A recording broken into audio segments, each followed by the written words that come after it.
안녕하세요. 장석근입니다. 많은 분이 치매에 안 걸리고 건강백세를 이루고자 하는 간절함은 다 똑같은 마음일 것입니다. 그러나 주변에 보면요, 치매에 걸려서 본인은 물론이고 온 가족이 고통받고 있는 사례들을 쉽게 찾아볼 수가 있는데요. 오늘은 모두가 두려워하고 피하고 싶은 치매에 대한 이야기를 해볼까 합니다. 자, 치매란 무엇일까요? 치매는 정상적인 생활을 해오던 사람이 후천적으로 여러 가지 인지 기능에 지속적인 저하가 발생해서 일상생활과 사회생활에 어려움을 겪는 상태를 말합니다. 그리고 치매는 진단명이 아니라 특정 증상군을 통칭하는 것으로 한자로 풀었으면 어리석고 어리석다라는 뜻입니다. 치매에 걸린 것이 어리석은 일이다? 누가 일부러 치매에 걸리고 싶을까요? 그렇지 않습니다. 그래서 치매라는 용어보다는 대체 용어에 대한 설문을 보건복지부에서 실시한 결과 인지저하증으로 부르자라는 의견이 1위를 차지해서 차후 용어 정리가 될 것으로 보입니다. 따라서 저도 오늘부터 치매라는 단어보다는 인지저하증으로 표현하겠습니다. 자, 인지저하증의 원인은 뭘까요? 원인은 약 50여 가지로 다양하지만 유난히 알츠하이머병과 혈관성 인지저하증이 전체의 무려 80%를 차지하고 있습니다. 인지저하증은 무엇보다 조기 발견을 통한 빠른 치료가 중요합니다.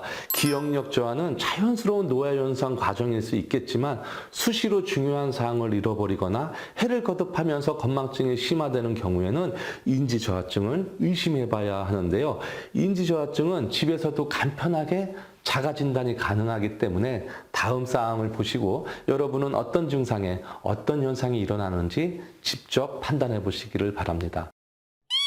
인지저하증을 의심해야 할 초기 증상 첫 번째는 바로 일상생활에 지장을 주는 기억 상실입니다.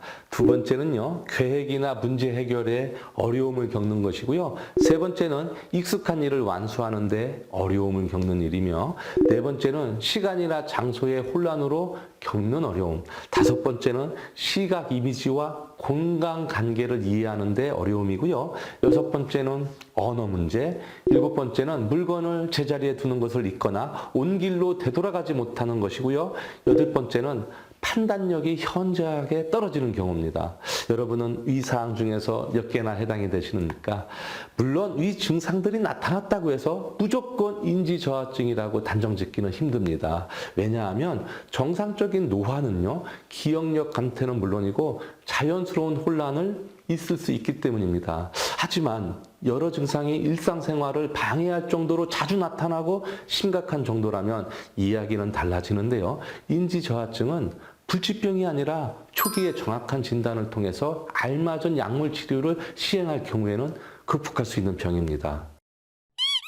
하지만 상태가 많이 진행된 후, 그러니까 치료 시기를 놓치면 별다른 치료법 없이 속수무책으로 환자와 보호자 모두 고통받을 수 있기 때문에 위에서 말한 자가 진단을 통해서 인지저하증이 의심될 때에는 빠른 시일 내에 병원을 찾아서 정확한 진단 및 치료를 받는 것만이 최상책이라고 볼 수가 있는 것입니다.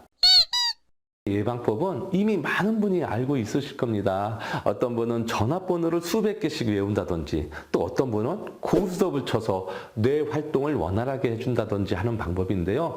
기억력을 좋게 하고 뇌 활동에 나쁜 방법은 아니지만 제가 강조하고 싶은 부분은 그런 것보다는 더 중요한 것이 있습니다.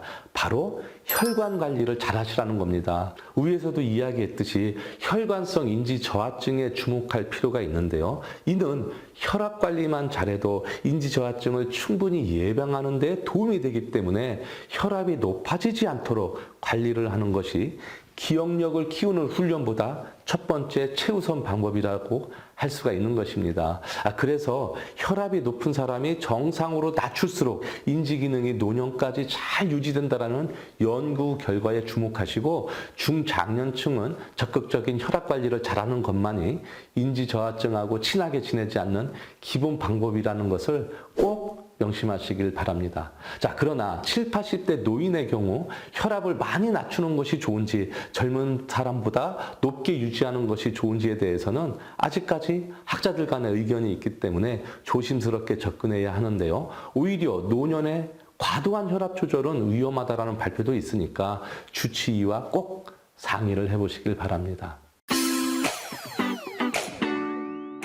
인지저하증에 걸리면 치료는 어떻게 할까요? 인지저하증은 약물 치료를 기본으로 합니다. 뇌에서 분비되는 아세틸콜린을 분비하는 신경세포가 파괴되면서 인지 기능이 떨어지게 됩니다. 따라서 이 아세틸콜린 분해 효소 억제제 또는 NMDA 수용체, 기량체 등의 약물을 통해서 환자의 인지 기능을 향상해서 인지저하증의 진행을 늦출 수 있는 방법이 가장 많이 쓰이고 있는 것입니다.